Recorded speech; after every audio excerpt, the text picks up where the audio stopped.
Good afternoon, everybody. I hope you guys had an awesome day in the market today. I know it was a little bit slower on my end today. Still sort of dealt with this crappy summer market, but it is what it is. That's just sort of where we're at right now. Hoping for some better opportunity Thursday and Friday, but still a nice day today, all things considered. Traded everything very well. Just a lot slower opportunities once again. So here's how we did today. I'm going to walk through every single trade we took. Overall, real quick to show you how we did today. It was not too bad. Like I said, I'll show you here. Had a few things on ATNF, UPXI, BMNR, SRFM, BSLK, and WBTN. Now, it was a pretty good day. The watch list did very well yesterday with ATNF and GBIO and BMNR. Overall, crushed it there. But stuff was a little bit choppy today, and I had a hard time really getting any bit of conviction because I couldn't really get any profit cushion built up. And without profit cushion, I can't get aggressive. If I was to get aggressive with no profit cushion, well, guess what? I am being irresponsible and I need to take a step back. Just not a good idea. So I want to start by looking over at the first few things here. We'll start with ATNF. Was a great setup today. Actually, let's just go in order. Let's go in order from SRFM forward. And SRFM was the one this morning that I came in out of the bell with, and I had a ton of conviction. The setup here was fantastic. The daily beautiful break to the upside here on the break of its 50 moving average. And so I was watching this intently after breaking out of this area of consolidation out of the bell. Opening range breakout there of 495. And I took the pullbacks. I was looking for pullbacks for the curl back higher to break up through this 530. It looked amazing, but didn't get the move here. I played it really well, but volume sucked. And this is sort of what we've been dealing with the last couple of days. Thursday and Friday was an exception. It was a very good day. But even then, volume was kind of lacking Thursday, Friday. Still was able to lock in some green like I did today too, but just nothing to really write home about. So starting with SRFM here, again, price breaks out here. I'm taking these pullbacks as it puts in place a range off the 9 moving average. And I sort of scalp it through this range through here, play it decently well, just scalping in this range. And then I finally get the move here where price breaks from 513 up into the 530s, or 525s, I should say. Test off the 530. I'm looking for the crack back up through this 530 on the cup and handle breakout. Fails to do that, finds a seller. And so I get out with my profit. Again, try to take a pullback here. Just not really a whole lot going on here that I was too fond of after this point. So I tried to play it here for a move back to the upside, trying to play it for a curl out of the bottom of its range. It's like looking back in hindsight on these winning trades, you always wish you had more size. It's just one of those things. Moving right along to SRFM, or excuse me, to ATNF. Traded it very well. This one last night's watch list, and I'm actually super happy with the execution here today. So going out of the bell, few things to note. Now, the daily here was nice. Super happy with the daily. Massive breakout yesterday up through 490. And price confirmed off the lows this morning, off of yesterday's high of day, which you can see right here. Pulls back out of the bell. Forms these nice higher lows. And so what we have happen here is, again, higher low. So we've got this, oop, that's the wrong shape. We've got this nice higher low form down here. We've got nice confluence out of this area of supply formed above VWAPs. We can drag this over. So we have great confluence, higher low, confluence off this area of liquidity from out of the open. And we have this tightening wedge with range to the upside. So I'm able to nail the pullback entry here. And this was one of the better trades of the morning. I nabbed this thing perfectly from 1560 all the way to 1630 on the play here for about a nice 60-cent move. I was very happy with this. And so, again, as price does reject off this previous high here, which you can see right here off this high, went ahead and took a full profit to look to play it again off a re-entry over the high, which price then breaks over this high, pulls back to retest off the high, nail the pullback, move back up higher. Then, of course, price breaks out, rejects back beneath. I take my full profit, walk away. So ATNF was pretty good, not too bad. Simple little pivot here out of the past area of supply formed out of the bell. And after that, we had some BMNR, which I also traded fairly similar. But I will say, lacked conviction here because of BMNR. For whatever reason, I just have not been a fan of how this thing is traded. I also was not a massive fan of this big seller sitting off the high. We take a look here on the 1 minute time frame.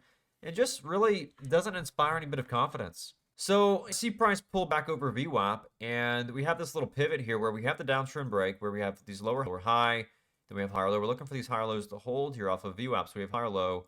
Does market structure hold off this higher low with the curl back higher? I take profits back up into this high. Price does move higher, but I knew we had all these sellers overhead, so I went ahead and just took my profit and walked away. So with that, small profit again, but that's just sort of really how the day went. Same story with BSLK. This is the one I beat myself up over today so much. This thing exploded today from the threes all the way to over $8 a share, and I'm small green on this today, man. It's so frustrating. And it's one of those things where I had to really hold myself together this morning because I was really liking this. I really did like this on the daily breakout because we had the daily break here of 480, which was nice, 480 break. So we had this 480 level here on the daily. After the break of 480, we knew that we had range here to about 7. So we had a clean look through this range here from 5 to 7, really. And so all through here, I sort of hesitate. Where we have the break over the 470 daily level here, I didn't take it here. Why? Well, because I missed it here. And the thing was, I took it off these pullbacks right off the opening highs, which looking back in hindsight, perfect entry. I nailed it there at 395, risking off of 370 for the breakup through 5. And guess what? It ended up happening. Ended up making the move. But the reason why I didn't have conviction is because of these highs back here from pre-market. And so we have these highs, this projection for pre-market formed here, which we also rejected off of here, double top off the high. And my concern is price about to break back down in a significant way back underneath 380. Of course, didn't break to the downside. But it's like I was just so worried because it was such a slow open today again. I was worried that I was going to take a knife on this and get caught with slippage.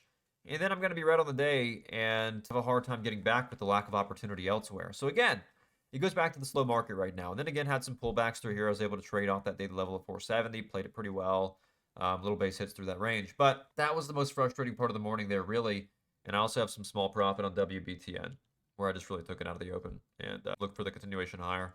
So took it for the breakout higher, got the breakout higher, instantly rejected, no follow through, cut it for a break even trade, then had some wins off the curls here, off of the 9 EMA. But overall, man, that it's just like there's this fine line you've got to follow. And when you've got a choppy market like this or a slow market like this, summer market, you have a lack of opportunity. You have to walk this fine line and say, look, do I get aggressive? Do I trade defensive? What do I do? What's considered to be a force? What's considered to be greed? And what's considered to be a responsible trading opportunity? And for me, the only responsible opportunity is the one that I've actually got conviction in. If I don't have any conviction, you can't force yourself to have conviction. You can look around and say, in hindsight, oh, I wish I had held this. But at the same time, if you force yourself to hold something that you don't really have any conviction on, you're going to trade it like crap. So it's sort of a double-sided sword where, yes, in hindsight, you look back and say, oh, I should have done this. But in the moment, if you lack that conviction, you're not going to trade it well regardless. That's like with SRFM this morning. I loved SRFM. It looked amazing. I had proper conviction. Same story with ATNF. I had proper conviction. I traded them perfectly well. But the BSLK, I just did not have conviction on. So even if I had held that move, I would not have traded it well. And the thing is, let's just say that I did force myself to have that conviction.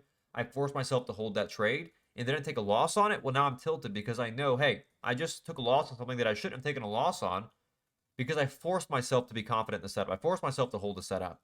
So it kind of goes both ways, and there's really nothing I could have done differently today. You can't force confidence. You can't force conviction. So that was the morning. Overall, was it a bad day? No. Was it a very slow day?